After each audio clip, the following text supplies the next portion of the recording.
Hi guys, right angle academy में आपका फिर से स्वागत है। मैं हूं योगेश सूटवाल और आज अपन बात करने वाले हैं पृथ्वी की आंतरिक संरचना की। पृथ्वी की आंतरिक संरचना मतलब interior of the earth, interior structure of the earth. कई बार आपने सुना होगा कोई कहता है कि मैं इंटीरियर डिजाइनिंग के फील्ड से हूं। मान लो कि ये एक रूम है, इसके अंदर की जो डिजाइनिंग होगी मतलब आंतरिक डिजाइनिंग होगी, अपन उसको बोलेंगे इंटीरियर। और जो बाहर का जो कोई भी फैक्टर होगा उसको बोलेंगे एक्सटीरियर। अब जो माना कि अपनी एक पृथ्वी है, ये भाई धरती माँ है, अपनी पृथ्वी है।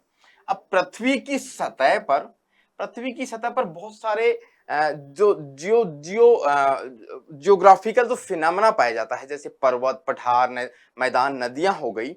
इन सब का जो स्ट्रक्चर होता है, मान लो कोई पर्वत है, पठार है, मैदान है, इन सब का स्ट्रक्चर के जो स्टडी करेंगे वो एक सब्जेक्ट होता है जियोमोर्फोलॉजी, भू आकृति विज्ञान। उस सब्जेक्ट को कहते हैं जियोमोर्फोलॉजी, जियोमोर्फोलॉजी या फिर भू आकृति विज्ञान, भू आकृति विज्ञान। लेकिन अगर अपन बात करें इस पृथ्वी के अंदर की, पृथ्वी की सतह के अपन अंदर केंद्र की ओर जाएंगे और वहां पे मिलने वाली कोई भी परत होंगी, वो सॉलिड स्टेट में है या फिर लिक्विड स्टेट में है, किस प्रकार से कंडीशन है उनकी, दाब कितना है, टेम्परेचर कितना है, वो सब की स्टडी अपन करेंगे। तो वो आता है आपका interior structure of the earth की। चलिए आगे बढ़ते हैं। अपन यहां पे देखने वाले हैं कि यह आपकी है अर्थ है और यह इसका सेंटर हो गया, जिसको अपन ओ कह सकते हैं। ओ सेंटर हो गया इसका। अब इस सेंटर पे यहां से एक अपन यहां पे एक मान लो कि यहां पे कट लगाते हैं इस प्रकार से। यही कट इस प्रकार से ये कट लगा, इसको उठाकर अपन जूम करके यहां पे एक स्ट्रक्चर बनाते हैं। ये एक स्ट्रक्चर बना। उसी स्ट्रक्चर में जैसा कि यहां पे दिखाया गया है, ये इसका बड़ा रूप हो गया, ये सेंटर हो गया, मतलब कि ओ पॉइंट हो गया उसका। अब इस ओ पॉइंट से, और ये हो गया आपका कौन सा, अर्थ का सरफेस। यहां पे क्या है, अर्थ का सरफेस है। अब इस सरफेस से अपन केंद्र की ओर जाएंगे, इस सरफेस से अपन केंद्र की ओर जाएंगे तो ये जो एक डिस्टेंस होगी उसको यहाँ पे अपन लेंथ मान लो कि ये इसकी लेंथ हो गई या फिर इसकी डेप्थ हो गई, गहराई हो गई, इसकी पृथ्वी की गहराई हो गई। इस तरफ अपन यहाँ पे डेंसिटी दिखाएंगे, मतलब कि घनत्व दिखाएंगे। किसका, पृथ्वी की परतों का, उसकी लेयर्स का घनत्व दिखाएंगे। अब मोटे तौर पर जो पृथ्वी की आंतरिक संरचना है, उसकी जो परतें हैं उनको तीन मुख्य भागों में विभाजित किया गया है। कौन कौन से? तो पहली परत जो आती है उसको कहा जाता है क्रस्ट। क्रस्ट मतलब हो गया आपका भूपर्पटी, CRUST, क्रस्ट, या फिर इसको कहें अपन भूपर्पटी। दूसरी जो परत होगी, जो दूसरी लेयर होगी, उसको कहा जाता है क्या, मेंटल, MANTLE, मेंटल, या फिर उसको कहा जाता है हिंदी में प्रवार या फिर प्रावार, प्रवार।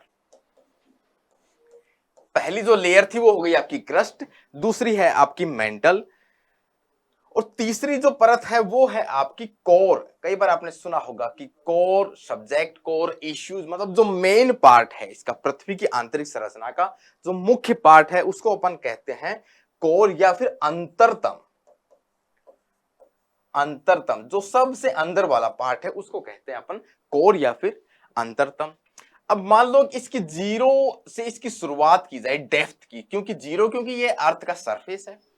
अब जीरो से अपर केंद्र की ओर जाएंगे तो पृथ्वी की जो पूरी टोटल केंद्र की त्रिज्या है, इसकी जो रेडियस है, तो जीरो से लेकर वो है आपकी 6371 किलोमीटर, या फिर कई बार एनसीईआरटी में लिखा गया है 6378 किलोमीटर भी। क्योंकि यह एक्सपेरिमेंट्स पे आधारित है, इसका प्रत्यक्ष रूप से किसी ने अध्ययन नहीं किया, देखा नहीं है। तो यह भूकंपीय तरंगों इन सब से इसकी स्टडी की गई है। तो यह टोटल त्रिज्या हो गई 0 से 6371 किलोमीटर की। अब अपन बात करें किसकी, क्रस्ट की, तो 0 से 200 किलोमीटर तक,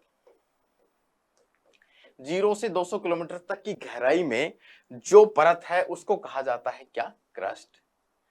उसके बाद में 200 से आपकी 2900 किलोमीटर, 2900 किलोमीटर की जो गहराई आएगी वो हो गया पार्ट कौन सा, मेंटल, क्रस्ट और मेंटल। अब 2900 से लेकर 6371 किलोमीटर की जो गहराई है, जो परत विद्यमान है, उसको कहा जाता है क्या, अंतरतम या फिर कोर। आई बात समझ में, इतनी बात समझ में आई। क्रस्ट, मेंटल और कोर, तीन परतों में इसको विभाजित कर दिया, किसको, पृथ्वी की आंतरिक संरचना को। अब जो लेटेस्ट स्टडीज हैं, जो थ्योरीज हैं, हाइपोथेसिस है, उनके आधार पर अलग टेक्नोलॉजी के साथ में जो अध्ययन किया गया, उसमें एक वर्ड निकल के आया, जोन ऑफ डिसकंटिन्यूटी या फिर असंबद्धता क्षेत्र। क्या निकल के आया, असंबद्धता क्षेत्र, असंबद्धता क्षेत्र या फिर जोन ऑफ डिसकंटिन्यूटी,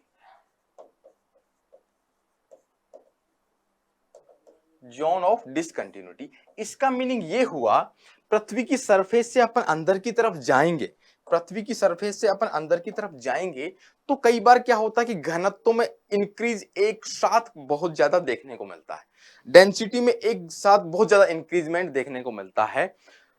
तो उस क्षेत्र को, क्योंकि वहां पे एक बैरियर आया, कई बार क्या होता है कि भूकंपीय तरंगे अपने जो जोन होगा, भूकंप का जो केंद्र होगा, उससे दूर जाएंगी, पृथ्वी की सरफेस पे आएंगी, तो वो क्या होता है कि कई बार टाइम इंटरवल के साथ में आती है, उनकी स्पीड भी कम हो जाती है। इसका मतलब कि पृथ्वी की आंतरिक संरचना में कहीं ना कहीं गड़बड़ है, या तो वो लिक्विड से सॉलिड स्टेट में आई, या फिर डेंसिटी में बहुत ज्यादा डिफरेंस है।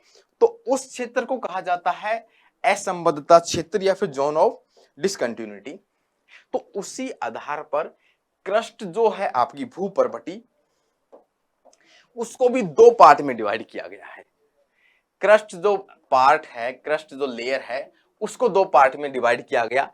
एक तो आउटर वाला जो पार्ट हो गया, उसको कहा आउटर क्रस्ट, ठीक है, और जो इनर वाला पार्ट हुआ उसको क्या कहा, इनर क्रस्ट। भाई आउटर का मतलब बाहरी और इनर का मतलब आंतरिक। उसी प्रकार से जो मेंटल है, प्रवार है जो, उसको भी दो पार्ट में डिवाइड किया गया है। तो ये जो बाहर वाला पार्ट है, ये आंतरिक पार्ट हो गया क्योंकि पृथ्वी के अंदर की तरफ है, तो इसको कहा इनर मेंटल,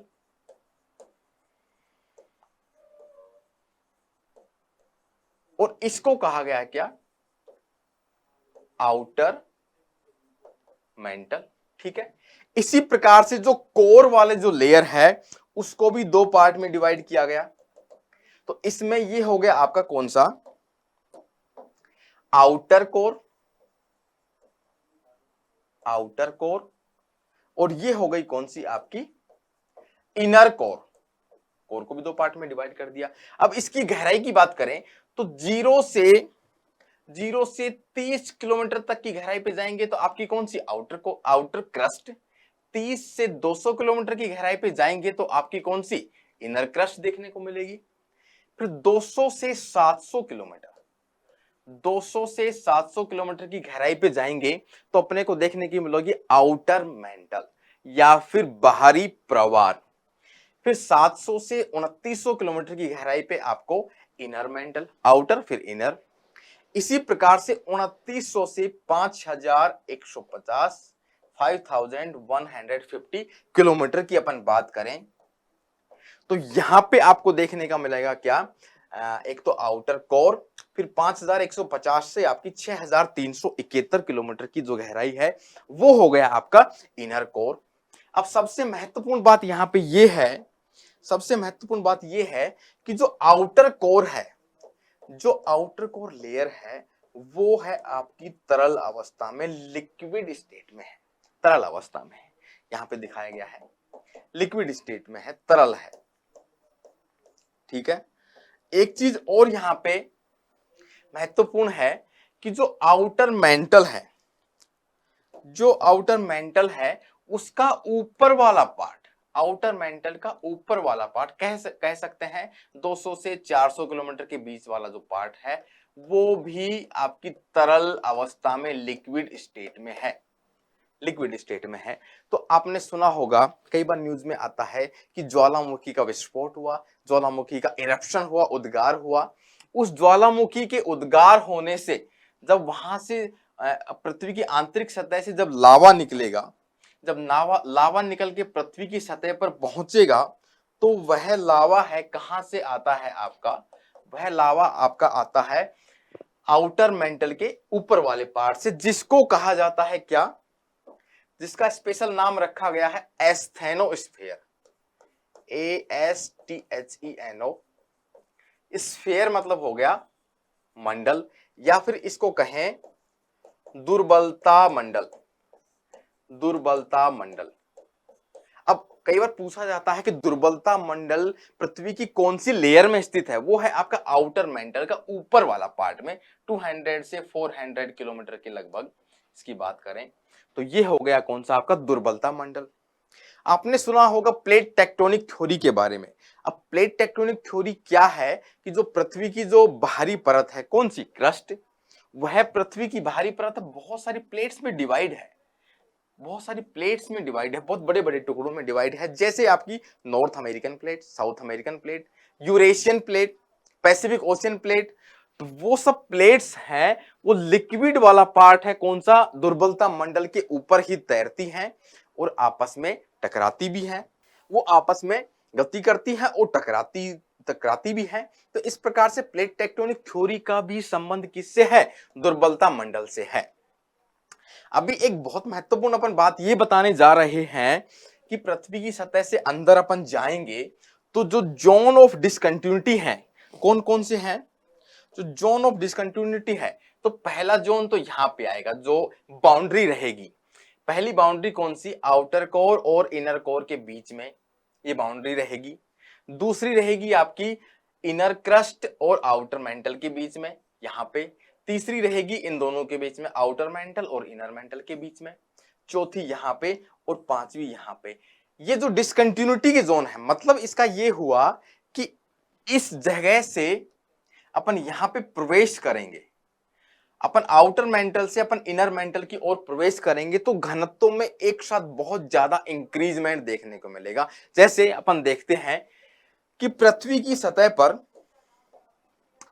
सतह पर लगभग 2.3 ग्राम पर सेंटीमीटर क्यूब के हिसाब से घनत्व पाया जाता है। ग्राम पर सेंटीमीटर क्यूब का मतलब यह हुआ कि 1 सेंटीमीटर अपने पार्ट लिया, लंबाई, चौड़ाई और ऊंचाई, जो अपने को एक पीस मिला उसका वेट कितना होगा, वो होगा आपका 2.3 ग्राम। कहां पे, अर्थ की सरफेस पे। अब इस सरफेस से अपन नीचे की ओर आएंगे तो यह जो घनत्व है, जो डेंसिटी है, वो धीरे धीरे इंक्रीज होती जाती है। जैसे यहाँ पे 2.3 है, इससे अपन यहाँ पे पहुंचेंगे तो 3.5 हो गई, इस जोन में पहुंचेंगे तो 4.5 हो गई।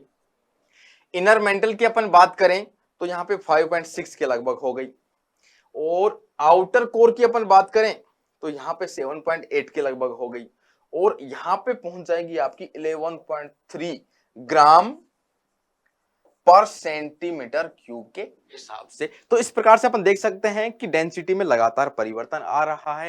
ये परिवर्तन क्या है कि एक कंटिन्यूस इंक्रीज, मतलब कि एक साथ पैरेलल नहीं होता है। ये क्या होता है कि कुछ जोन ऐसे हैं जो कि आपकी असंबद्धता वाली जोन है, जोन ऑफ डिसकंटिन्यूटी है, उनके हिसाब से होते हैं। तो यहाँ पे ये आइडेंटिफाई किया गया बहुत सारे ज्योग्राफर्स और साइंटिस्ट ने कि इस जगह पे कौन कौन से आपके इनर क्रस्ट में और आउटर क्रस्ट में, इस जगह पे जो आपको डिसकंटिन्यूटी देखने को मिली, वह सबसे पहले किसने फाउंड आउट किया, कॉनरैड ने। एक इंग्लिश साइंटिस्ट थे, ज्योग्राफर थे, कॉनरैड। तो उनके नाम पे ही इस क्षेत्र को क्या बोलेंगे, कॉनरैड डिसकंटिन्यूटी, कॉनरैड असंबद्धता क्षेत्र। ठीक है। अब इनर क्रस्ट है और आउटर मेंटल है, तो यहां पे भी डिसकंटिन्यूटी देखने को मिलेगी। इस क्षेत्र को क्या बोला गया, मोहो डिसकंटिन्यूटी, मोहो डिसकंटिन्यूटी, MOHO, मोहो डिसकंटिन्यूटी। यह भी एक ज्योग्राफर थे जिनके नाम पर, जिन्होंने फाइंड आउट किया इस डिसकंटिन्यूटी को, उसके नाम पे क्या देखने को मिला आपका, उसका नाम रखा गया मोहो डिसकंटिन्यूटी।